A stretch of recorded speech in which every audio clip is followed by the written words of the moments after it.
Hello and welcome to the Whispering Worlds channel. Step into the life of Ethan Carter, a devoted father whose world is upended by a devastating secret and a stranger's unexpected arrival.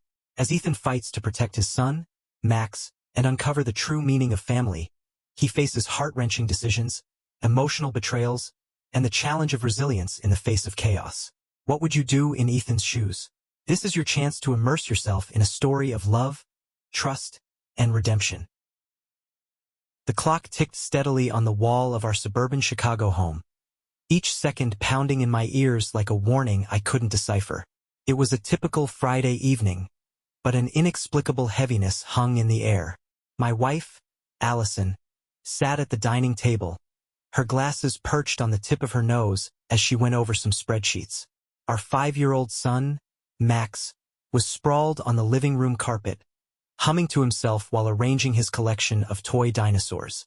To anyone else, it would have seemed like a serene family moment. To me, it felt suffocating. For weeks now, an uncomfortable suspicion had gnawed at the back of my mind. It had started small, little things that didn't add up. The way Max's features were subtly different from mine. The whispered conversations Allison had with her best friend Chloe. The way her smile faltered when I asked about our early days together. I had always dismissed such thoughts, chalking them up to paranoia. But lately, they had taken root, growing like a weed that refused to be pulled. "Dinner's almost ready," I said, more to break the silence than anything else. I stirred the pot of spaghetti sauce, trying to focus on something ordinary, something grounding. "Smells good," Allison replied without looking up. Her voice had that detached quality again, the one that made me feel like a stranger in my own home. Max ran into the kitchen, his dark curls bouncing with each step. "Dad, guess what? T-Rex is fighting Stegosaurus, and it's a tie." I smiled, ruffling his hair. "A tie, huh? That's one lucky Stegosaurus." His laughter was pure, untainted.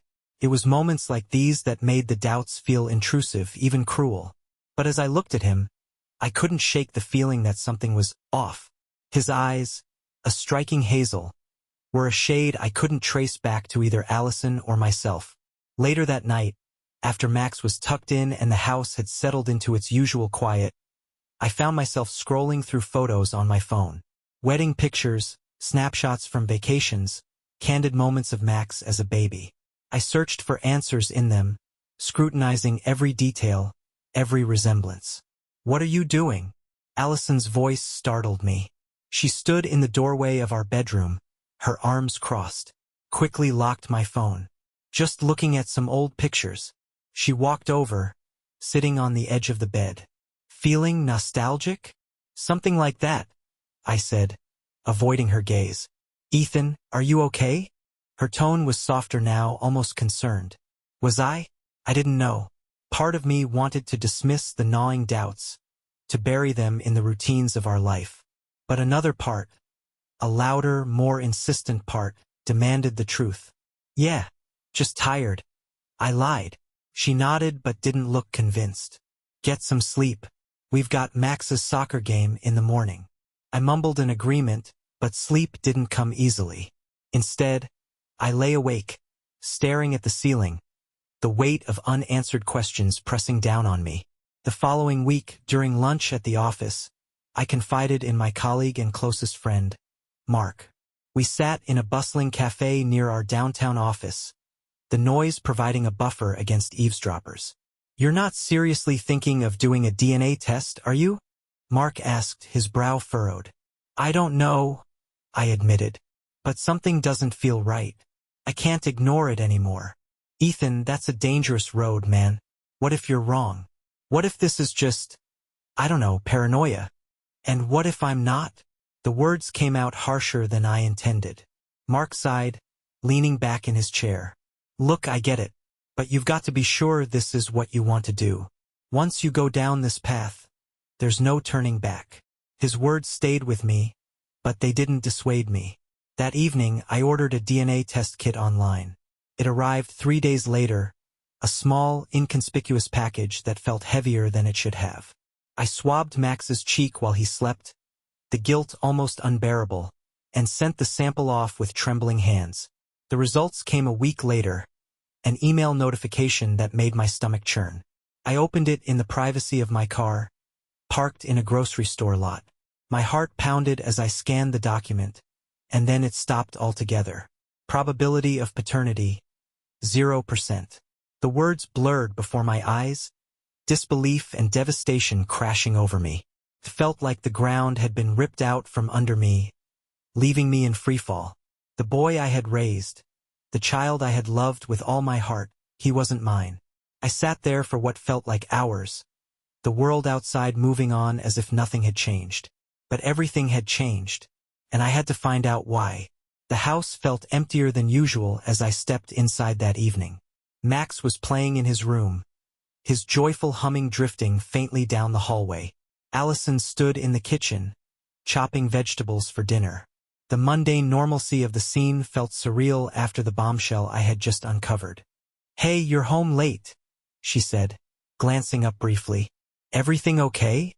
I nodded mechanically, placing my bag on the counter. "Long day. Well, dinner will be ready in 20. Can you get Max washed up?" "Sure," I replied, my voice hollow. As I walked down the hall to Max's room, I tried to push the storm of emotions to the back of my mind. Anger, betrayal, confusion, all jostled for dominance, threatening to spill over. But when I opened his door and saw him sitting cross-legged on the floor, engrossed in his dinosaur book, a pang of love cut through the chaos.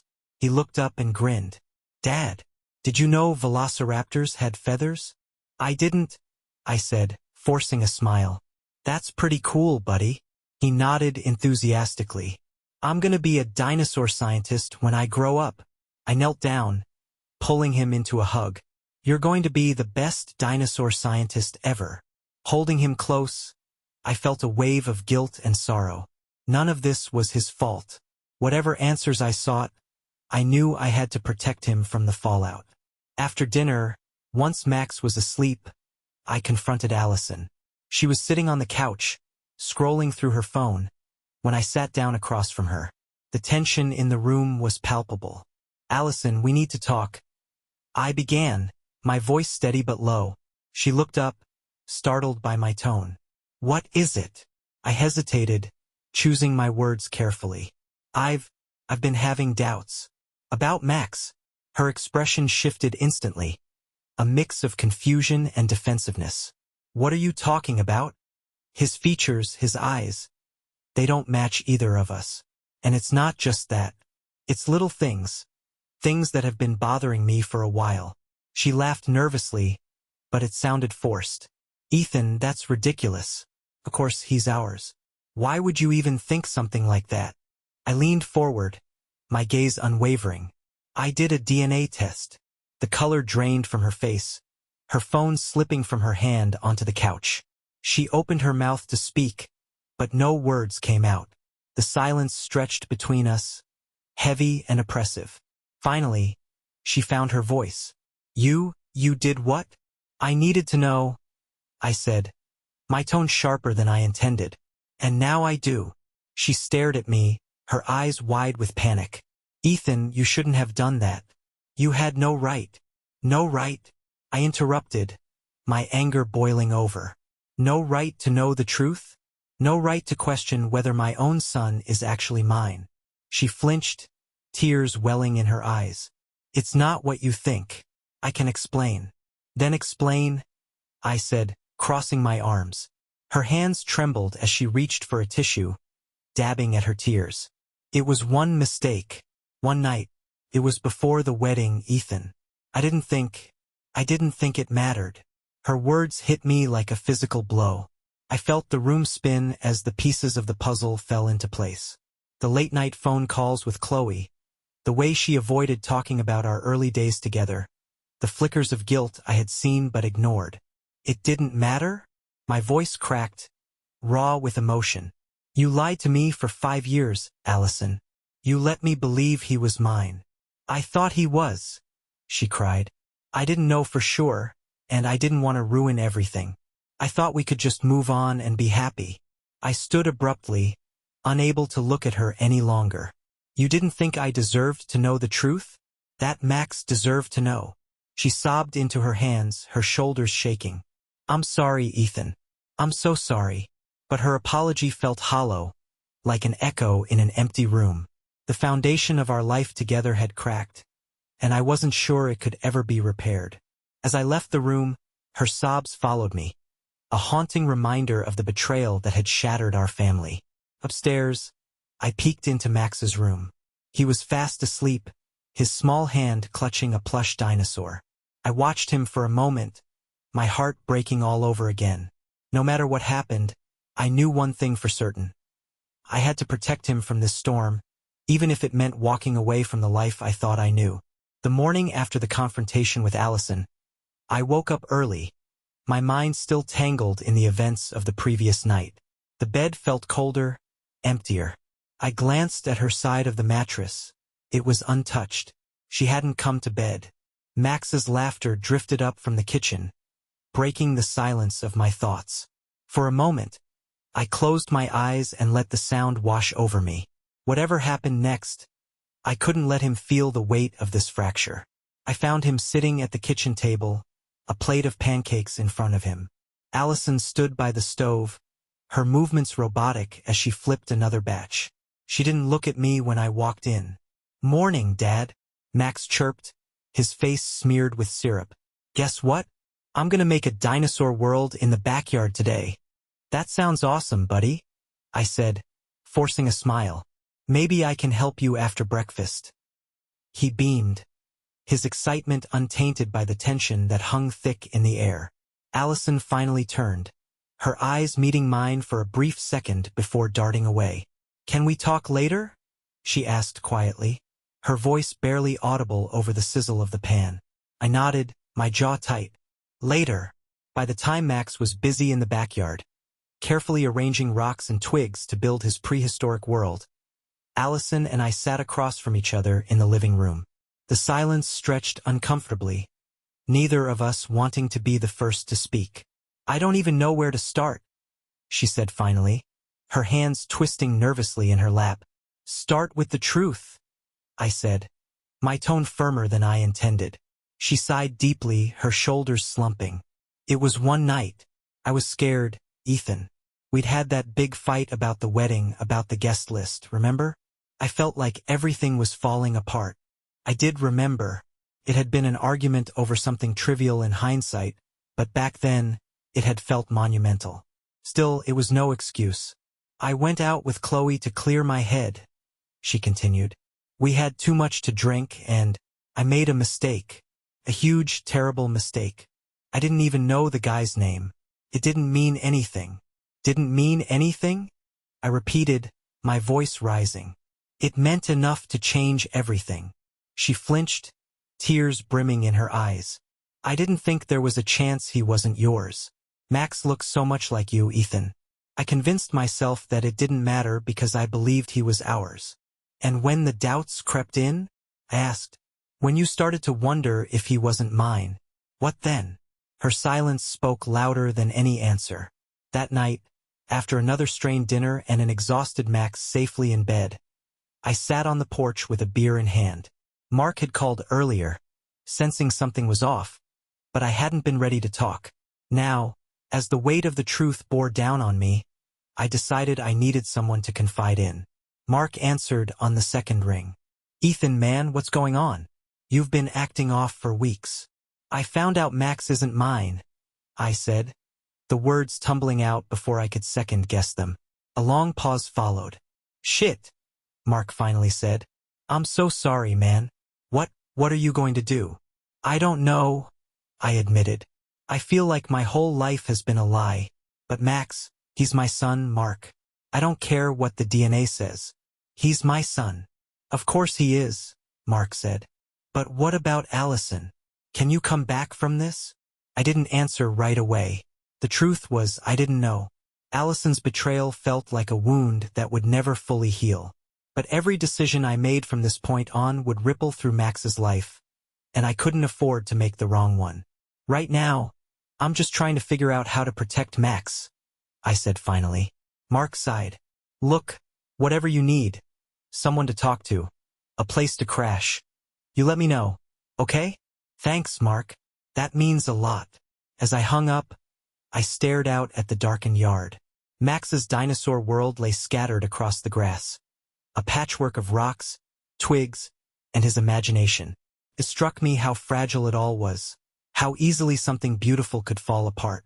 But it also struck me how determined Max was to build it in the first place. Maybe I could learn something from him. The days that followed felt like walking on a tightrope stretched thin over an endless abyss. Allison tried to act as if everything was normal, but the cracks in our relationship were too wide to ignore. Max, blissfully unaware of the storm brewing, remained his usual cheerful self, drawing dinosaurs on every scrap of paper he could find and asking me endless questions about their habitats and diets. One evening, while Max was at Chloe's house for a playdate with her son, I decided it was time to confront Allison again. The weight of avoidance was becoming unbearable. She was in the kitchen, wiping down the counters, her movements slow and deliberate. Allison, I began, my voice steady but filled with the tension I'd been carrying. She froze mid-swipe, her back to me. Ethan, please. Can't we just... No, I cut in. We can't just pretend this will go away. We need to talk about what's next. She turned to face me, her eyes red and tired. I don't know what you want me to say. I've apologized 100 times. I've told you everything. What else can I do? This isn't about apologies anymore, I said, my frustration bubbling to the surface. It's about trust, Allison. And right now, I don't know if I can ever trust you again. Her lip trembled, but she didn't cry this time. I love you, Ethan. I love Max. I made a mistake, but that doesn't erase everything we've built. I shook my head, the bitterness in my chest threatening to choke me. Everything we've built is based on a lie. You let me believe he was mine. Let me build my life around that belief. Do you have any idea what that's done to me? She stepped closer, her hands outstretched as if to reach for me, but she hesitated. You're his father, Ethan. Maybe not biologically, but in every way that matters. Don't let this destroy us. Don't let it destroy him.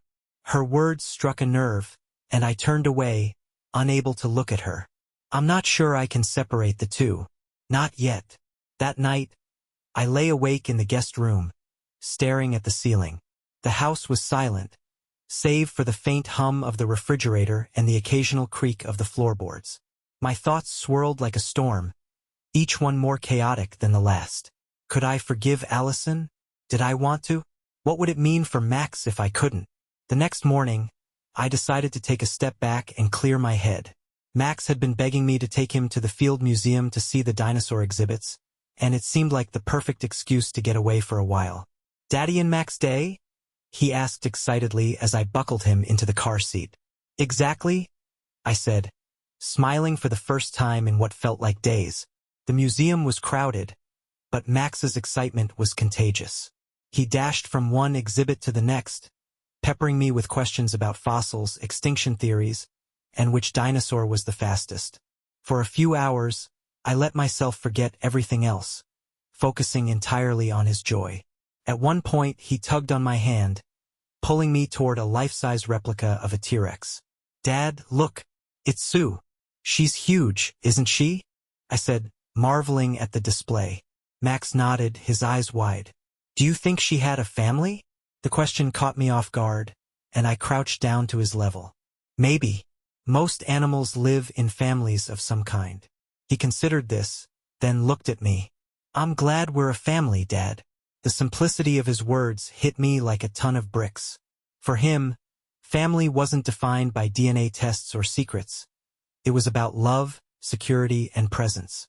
I'm glad too, buddy, I said, pulling him into a hug. When we got home, Allison was in the backyard, hanging laundry on the line. She looked up when she saw us, a hesitant smile on her face. How was the museum? She asked.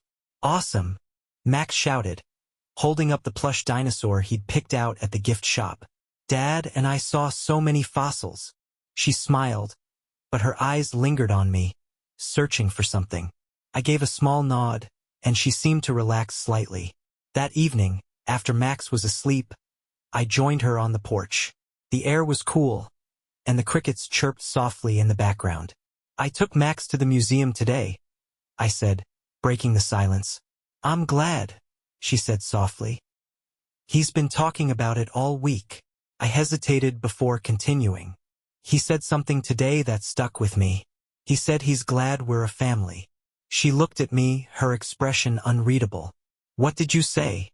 "I told him I was glad too," I said, my voice barely above a whisper. "Because it's true. No matter what happens between us, Allison, Max will always be my son. Nothing changes that." Tears filled her eyes, and she nodded. "Thank you for that. For him." We sat in silence for a while, the weight of everything unspoken hanging between us. For the first time in weeks, it felt like a step, not toward resolution but toward understanding. The days that followed were a delicate dance between routine and uncertainty. For Max's sake, Allison and I maintained a semblance of normalcy, but the distance between us was undeniable. Every shared glance was loaded with unsaid words, every interaction tinged with the weight of our fractured trust. It was a Saturday morning when Allison finally broached the subject again. Max was playing in the backyard, his dinosaurs marching across the garden bed. She found me in the garage, tinkering with a squeaky hinge on the side door. "Ethan," she said softly, leaning against the workbench, "can we talk?" I straightened, wiping my hands on a rag. "I guess we should." She hesitated, her fingers brushing over a box of old tools. "I've been thinking about what you said, about trust, about what's next." "And?" I prompted, keeping my voice steady. "And I know I can't fix what I did," she admitted, her voice breaking slightly. "But I want to try, not just for us, but for Max. He deserves parents who can work through this, who can show him what it means to fight for family." Her words hung in the air, and for a moment, I didn't know how to respond. Part of me wanted to agree, to throw myself into the idea of mending what was broken. But another part, the part that still felt raw and betrayed, wasn't sure if that was possible. "Do you think it's that easy?" I asked finally. "To just push through and pretend this never happened?" "No," she said quickly. "I know it's not. I know it's going to take time. And I know it's not something I can do alone. But I'm willing to try if you are." I set the rag down, my hands trembling slightly. "I don't know if I'm there yet, Allison. I don't know if I can forgive you." Her face fell, but she nodded. "I understand. I needed to tell you how I feel." Later that afternoon, while Allison was in the kitchen preparing lunch, Max came bounding into the garage. His face was flushed with excitement, his favorite dinosaur book clutched in his hands. "Dad, look at this," he said, thrusting the book toward me. I crouched down, smiling despite the heaviness in my chest. "What is it, buddy?" "It's a picture of a dino family," he explained, pointing to an illustration of a pair of dinosaurs and their young. "The baby dino looks happy because his parents are taking care of him. That's important, isn't it?" I said, ruffling his hair. "Parents taking care of their kids." "Yeah," he said with a firm nod. "Even if the parents fight, they should still be nice to each other. Right, Dad?" His innocent question hit me harder than I expected. I swallowed the lump in my throat and nodded. "You're right. Max's parents should always try to be kind to each other." "Good," he said, satisfied with my answer. "Can we build a dino nest in the yard later?" "Of course," I said, pulling him into a quick hug. That evening, I found myself sitting alone on the back porch, watching the sun dip below the horizon. The cool breeze carried the scent of freshly cut grass, and the faint sound of Max's laughter echoed in my mind. The truth was, I didn't know if Allison and I could ever fully repair what had been broken. But Max's words lingered in my mind, a reminder of what was truly at stake. As much as I wanted to shield him from the complexities of our situation, I couldn't ignore the fact that our decisions would shape his understanding of love, trust, and resilience. I heard the door creak open behind me, and Allison stepped out, a hesitant smile on her face. She held 2 cups of tea, offering one to me before sitting down on the opposite end of the bench. We sat in silence for a while, the tension between us softened by the peacefulness of the evening. "Do you remember when we first bought this house?" she asked suddenly, her voice quiet. I nodded. "You fell in love with the backyard. Said it was perfect for a family." Her lips curved into a small smile. "I meant it. I still do." I didn't respond, my thoughts too tangled to put into words. But as I looked at her, I saw not just the woman who had betrayed me, but also the woman I had built a life with. The woman who had stood by me during tough times, who had shared my dreams and fears. "I'm not promising anything," I said finally, breaking the silence. "But for Max's sake, I'm willing to try, to see if there's a way forward." Her eyes filled with tears, and she nodded. "That's all I can ask for." As we sat there, the first stars appearing in the night sky, I felt a glimmer of hope, fragile but real. The next few weeks were a roller coaster of emotions. Some days, Allison and I managed to coexist peacefully, even sharing moments of genuine connection as we navigated life with Max. Other days, the wounds between us reopened with the slightest trigger. A misplaced comment, a lingering look that reminded us of the betrayal lurking beneath the surface. Through it all, Max remained the glue that held us together. His laughter, his endless questions about dinosaurs and the world, his sheer joy in life, he was a constant reminder of what mattered most. But the fragile peace between Allison and me was destined to break. It happened on a Friday evening, when the three of us were in the living room. Max was sprawled on the carpet, carefully building a dinosaur diorama for a school project. Allison sat on the couch, scrolling through her phone, while I flipped through a stack of mail. One envelope caught my attention immediately. It was addressed to Allison, but the return address was unfamiliar. The logo in the corner, an attorney's office, made my stomach tighten. "Allison," I said, holding up the envelope, "what's this?" She looked up, her expression freezing as she saw what I held. "It's nothing. Just some paperwork." I didn't believe her. Not for a second. "What kind of paperwork?" I pressed, my tone sharper than I intended. Max looked up from his project, sensing the tension. "Dad, it's okay, buddy," I said quickly, forcing a smile. "Why don't you go get your coloring supplies from your room? I'll help you with the trees for your project in a minute." Max hesitated, then nodded and ran off. As soon as he was out of earshot, I turned back to Allison.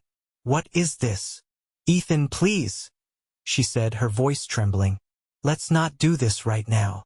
But I was already opening the envelope, my heart pounding as I scanned the contents. The words on the page blurred together, but a few phrases jumped out at me. Petition for legal clarification of parental rights. Biological paternity inquiry. Potential parental responsibilities. I looked up at her, the paper trembling in my hand. "You contacted him, didn't you?" She didn't answer, but the guilt in her eyes was answer enough. "You reached out to Max's biological father," I said, my voice low and dangerous. "I didn't have a choice," she said quickly, her words tumbling over each other. "He reached out to me. He found me online and what?" I snapped, standing up. "You thought it would be a great idea to let him into our lives? Into Max's life?" "He has a right to know," she said, her voice rising. "And Max has a right to know where he comes from." "No," I said, shaking my head. "Max has a right to stability, to safety, to a life without some stranger barging in and turning everything upside down. How could you do this without telling me?" "I didn't know how to tell you," she admitted, tears streaming down her face. "I didn't want to hurt you any more than I already have." "Well, congratulations," I said bitterly. Mission accomplished. For the next few days, the tension in the house was unbearable. I could barely look at Allison without feeling a surge of anger and betrayal. Max, ever intuitive, seemed to sense something was wrong, but he didn't say anything. One evening, after Max had gone to bed, I found myself in the garage, pacing back and forth as I tried to make sense of everything. My phone buzzed in my pocket, and I saw Mark's name on the screen. "I hope you're calling with good news," I said, answering the call. "Not exactly," Mark said, "but I think you need to hear this." I did some digging on the attorney's office that sent Allison that letter. The guy she's dealing with? He's aggressive, Ethan. He's handled cases like this before, and he doesn't back down easily. What are you saying? I asked, dread pooling in my stomach. I'm saying you need to be ready, Mark said. If this guy decides to pursue legal action, it could get messy. Custody battles, visitation rights. It's all on the table. My grip on the phone tightened. There's no way I'm letting some stranger take my son. I know, Mark said. But you need to be smart about this. Get ahead of it. Talk to a lawyer of your own. That night, as I lay in bed staring at the ceiling, I knew Mark was right. The life I'd fought so hard to protect for Max was slipping through my fingers, and I couldn't let that happen. The next morning, I made an appointment with a family attorney. If this man, this stranger, wanted to claim a place in Max's life, he was going to have to go through me. For the first time in weeks, I felt a spark of determination. I couldn't control what Allison had done or the choices she'd made, but I could control how I fought for Max. And I would fight with everything I had.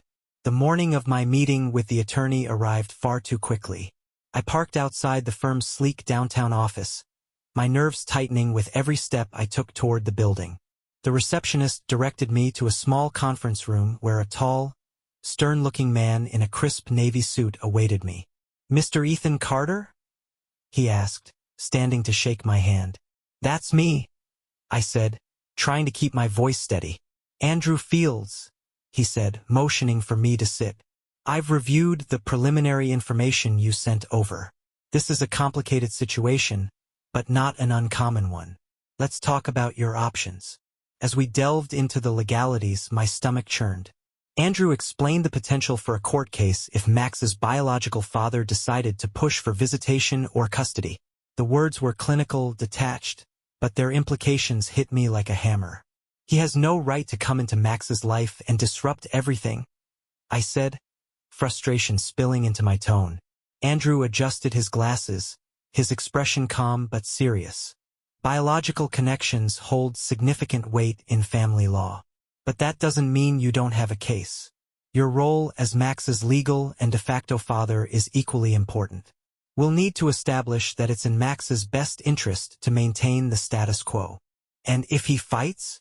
I asked, my voice barely above a whisper. "Then we fight harder," Andrew replied. I left the office with a mixture of determination and dread. The road ahead was uncertain, but at least I had a plan. Back at home, the tension with Allison was as thick as ever. She knew about the meeting, though we hadn't spoken much about it.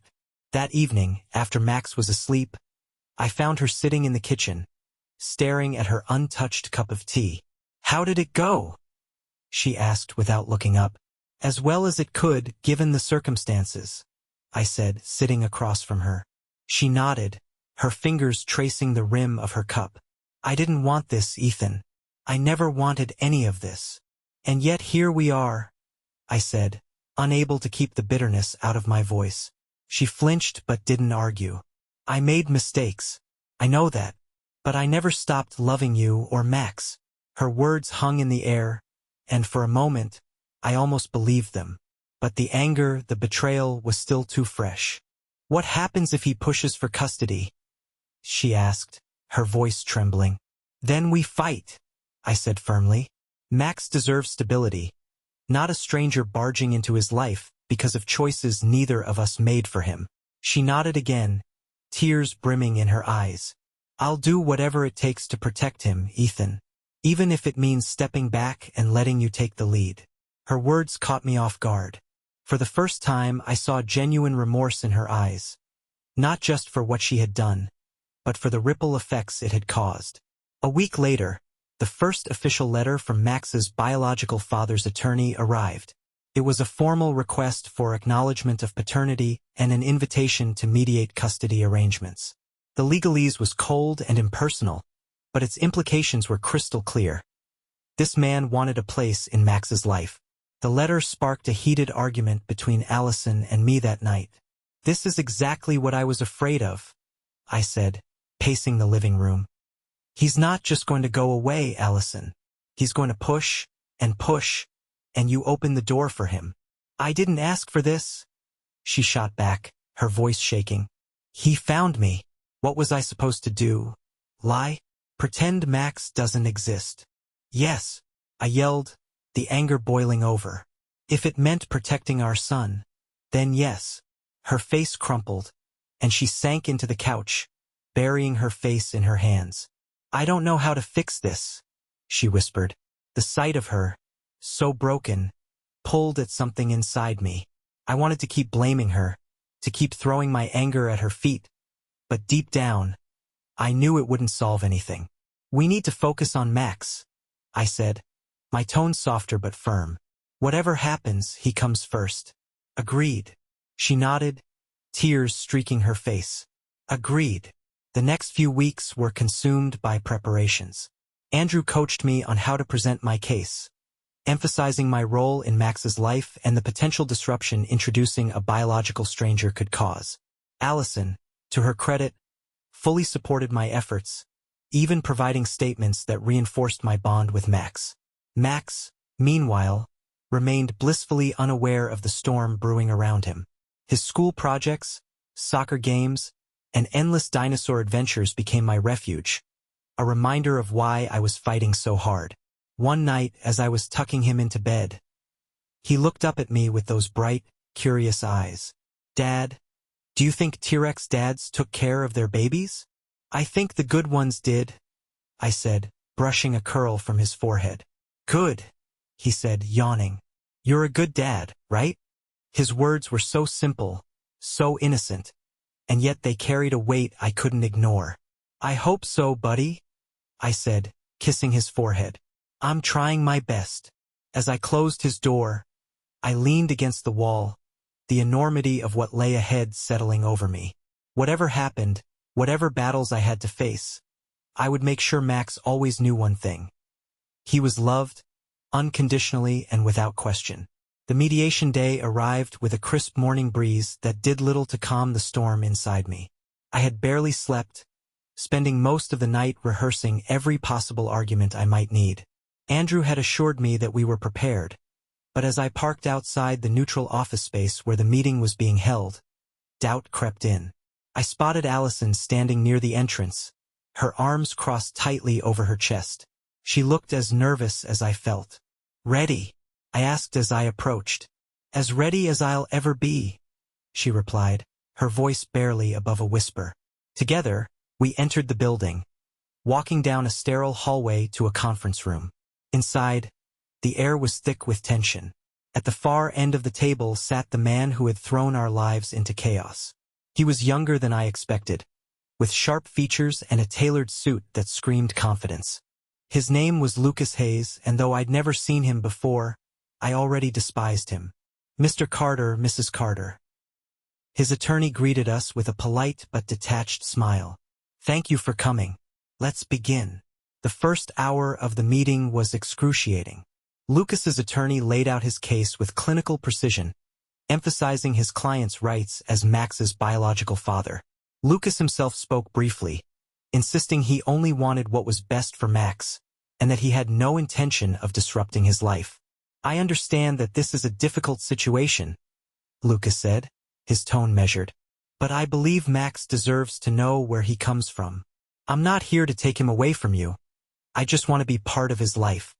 His words might have sounded reasonable to an outsider, but to me, they felt like a calculated attempt to undermine the stability Max depended on.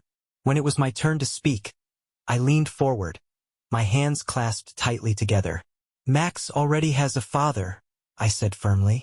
I've been there for every scraped knee, every bedtime story, every moment of his life. Biology doesn't make you a parent, love, commitment, and presence do. Introducing a stranger into his life would only confuse and hurt him. Lucas's jaw tightened, but he didn't respond. Allison spoke next, her voice trembling but steady. I made mistakes, and I take full responsibility for the situation we're in. But Ethan has been an incredible father to Max. He's given him everything a child could need: love, stability, and guidance. Bringing Lucas into Max's life now would disrupt all of that. Her admission, raw and unguarded, seemed to shift something in the room. Even Lucas looked slightly taken aback. The mediators broke the meeting for a recess, allowing everyone to regroup. I stepped outside, the cool air a welcome relief from the suffocating tension of the room. Allison followed, her arms wrapped around herself. "You did well in there," I said, surprising myself with the compliment. "So did you," she replied, offering a small, tentative smile. Before we could say more, Lucas appeared, his hands shoved into his pockets. "Ethan," he said, his voice careful. "Can I speak to you alone?" I glanced at Allison, who nodded reluctantly before stepping back into the building. "What do you want?" I asked, crossing my arms. Lucas sighed, his confident demeanor faltering slightly. "Look, I didn't come here to fight. I know this isn't easy for any of us. But I'm not the villain you think I am. I didn't even know about Max until a few months ago. If I had, maybe things would be different." "Different how?" I shot back. "Would you have fought for custody from the start? Claimed your rights before Max even knew who I was?" "No," he said quickly. "I'm not trying to replace you, Ethan. I just want to know him. To have some kind of relationship with him." His words gave me pause, but I wasn't ready to let my guard down. "Max doesn't know you, and if you push too hard, too fast, you'll only hurt him." Lucas nodded, his gaze steady. "I get that. I do. But this isn't just about me. It's about him. He deserves to know his full story." I didn't respond, the weight of his words settling over me. Back in the conference room, the mediators worked tirelessly to guide us toward a resolution. By the end of the day, we had reached a tentative agreement. Lucas would be allowed limited supervised visitation, gradually introduced over time, with Max's needs as the top priority. It wasn't the outcome I wanted, but it was a compromise I could live with, for now. As we left the building, Allison walked beside me in silence. "Do you think we're making a mistake?" she asked finally. "I don't know," I admitted. "But I do know this. No matter what happens, Max comes first." She nodded, and for the first time in weeks, I felt a glimmer of unity between us. We might be fractured, but when it came to Max, we were still a team. That night, as I watched Max sleep, I felt an overwhelming sense of responsibility. His world was about to change in ways he couldn't yet understand, and it was my job to guide him through it. Whatever challenges lay ahead, I was ready to face them.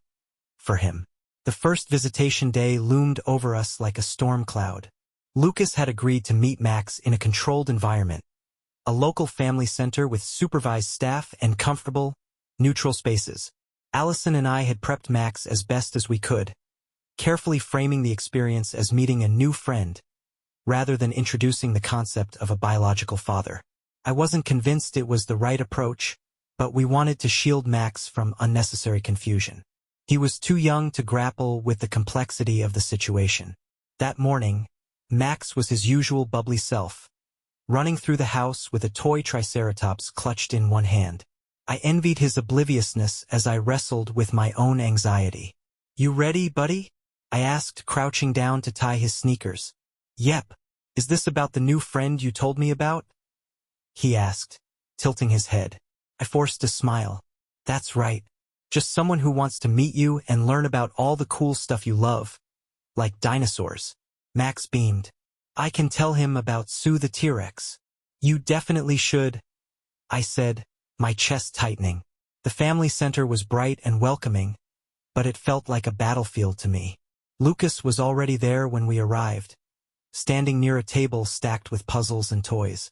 He looked nervous, his hands fidgeting in his pockets, but his face lit up when he saw Max.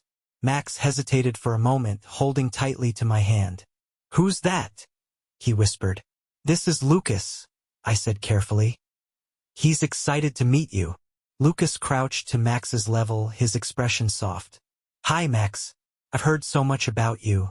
I like dinosaurs too." Max's eyes lit up, and he glanced at me for reassurance before stepping forward. "What's your favorite dinosaur?" he asked, his voice cautious but curious. Lucas said, pretending to think hard. "Probably the ankylosaurus. You know, the one with the big club on its tail." "That's a good one," Max said, grinning.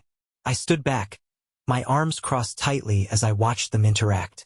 It was surreal, seeing this man, a stranger, sharing moments with my son. A part of me wanted to storm out, to grab Max and never look back. But I stayed rooted in place. This was for Max, not for me. The supervised visit went better than I had expected. Max seemed comfortable, chatting with Lucas about dinosaurs and showing him how to build a triceratops nest out of toy blocks. I stayed in the background, observing every detail, every interaction. When it was time to leave, Max ran back to me, his face glowing with excitement. Dad, did you know Lucas likes dinosaurs too? He's pretty cool. I forced a smile, ruffling his hair. That's great, buddy. Lucas approached us cautiously. Thank you, Ethan, he said quietly, for letting this happen. I know it's not easy. It's not, I admitted, my tone clipped. But Max's well-being comes first. Don't forget that. I won't, Lucas said, his gaze earnest. That night, after Max was asleep, Allison and I sat in the living room, each lost in our own thoughts. The visit had gone well on the surface, but the emotional toll was heavier than I had anticipated. You did the right thing today, Allison said softly, breaking the silence. Did I? I asked, my voice laced with doubt. She nodded. Max was happy. That's what matters. I leaned back, rubbing my temples. I just hope this doesn't turn into something bigger. Lucas seemed genuine, but what happens if he wants more? If he pushes for unsupervised visits or even shared custody? We'll cross that bridge if we come to it, she said. But for now, let's take it one step at a time. Her words offered little comfort, but I knew she was right. The future was uncertain, but we couldn't let it overshadow the present. The next few weeks saw more supervised visits, each one going smoothly. Lucas was consistent, showing up on time and engaging with Max in a way that seemed genuine. I hated to admit it, but he wasn't the monster I had built up in my mind. One evening, as Max and I played with his dinosaur set in the living room, he looked up at me suddenly. Dad, is Lucas my family? He asked, his voice innocent but probing. The question hit me like a punch to the gut. I glanced at Allison, who was sitting on the couch, her expression frozen. What makes you ask that? I said carefully. He said he wanted to be part of my life, Max said, frowning slightly. Does that mean he's family? I took a deep breath, choosing my words with care. Family can mean different things, Max. But what's most important is that you're loved, and you have people who care about you. Okay, he said, seeming satisfied. He returned to his toys, but the question lingered in the air. Later that night, as I lay in bed, the weight of Max's questions settled over me. Lucas was becoming part of his life whether I liked it or not. The lines between biology and family were blurring, and I wasn't sure where they would lead. But one thing remained clear. Max's happiness and stability were my priorities. No matter what, the final chapter of this chapter in our lives began quietly, with a crisp autumn breeze sweeping through the trees and golden leaves carpeting the yard. Max was out back, arranging his dinosaur figures into a battle scene, his laughter floating through the air. The sound was a balm, even as the weight of everything we had been through settled over me. The mediation agreement had held for months now, with Lucas keeping to the terms of limited, supervised visits. To my surprise and slight dismay, Max had grown fond of him, often asking about Mr. Lucas and eagerly looking forward to their time together. It was a bittersweet reality, one I had slowly come to accept. But today was different. Today, Lucas had requested an unsupervised visit. It was within his rights under the agreement, but the thought of letting Max go without me present made my chest tighten. Allison found me in the kitchen, staring out the window as Max played. She poured a cup of coffee and joined me at the table. You're worried, she said. Not a question but a statement. Of course I am, I replied, running a hand through my hair. This is a big step, Allison. What if something goes wrong? What if Lucas? Ethan, she interrupted gently. We've seen him with Max. He's been consistent, reliable, and careful.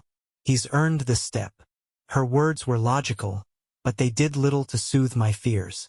I just want to protect him, I said, my voice barely above a whisper. I know, she said, reaching across the table to place her hand on mine. And you have. You always will. But part of protecting Max is allowing him to explore this relationship, as hard as it is for us. When Lucas arrived that afternoon, Max ran to greet him, clutching his favorite T-Rex plush. I watched from the doorway, my arms crossed tightly as Lucas knelt to greet him with a warm smile. You ready for an adventure, Max? Lucas asked. Max nodded enthusiastically. Can we go to the park with the big dinosaur statues? You bet, Lucas replied. Got your dino buddy ready? Max held up his T-Rex, beaming. I stepped forward, my protective instincts kicking in. Lucas, I said, my tone firm. You have my number. Call me if there's even the slightest issue. I will, Lucas said, meeting my gaze steadily. I promise, Ethan. I'll take good care of him. Max waved as they walked to Lucas's car, his excitement palpable. I stood on the porch long after they had driven away, my heart heavy but resolute. The hours dragged by as I waited for Max to return. I busied myself with chores, checking my phone every few minutes for updates. Finally, as the sun began to dip below the horizon, Lucas's car pulled into the driveway. Max tumbled out of the car, his cheeks flushed and his arms full of a new dinosaur figurine. Dad, look what Mr. Lucas got me. It's an Allosaurus. I forced a smile, crouching to greet him. That's awesome, buddy. Did you have fun? Yeah. We saw the statues and then we got ice cream, he said, his words spilling out in a rush. Lucas approached, his hands in his pockets. He was great, he said simply. Thanks, I said, my tone neutral. For keeping your word. Lucas nodded. He's a good kid, Ethan. You've done an amazing job with him. The compliment caught me off guard, but I nodded in acknowledgement. That night, after Max had gone to bed, I sat on the porch with a beer in hand, staring at the stars. Allison joined me, wrapping a blanket around her shoulders. How are you feeling? She asked. Tired, I admitted, but oddly at peace. Max was happy. That's what matters. She nodded, her gaze distant. We've come a long way, haven't we? We have, I agreed. And there's still a long way to go. For the first time in months, I felt a sense of closure. Not because everything was resolved, but because I had come to terms with the messiness of it all. Family wasn't perfect. It was complicated, flawed, and sometimes painfully uncertain. But it was also resilient, built on love and the determination to do what was right, even when it wasn't easy. As the night deepened, I made a silent promise to myself and to Max. I would continue to fight for his happiness, his stability, and his understanding of what it meant to be truly loved. This chapter of our lives was ending, but a new one was just beginning. Dear listeners, please share your thoughts in the comments section below, and don't forget to like, share, and subscribe to the channel.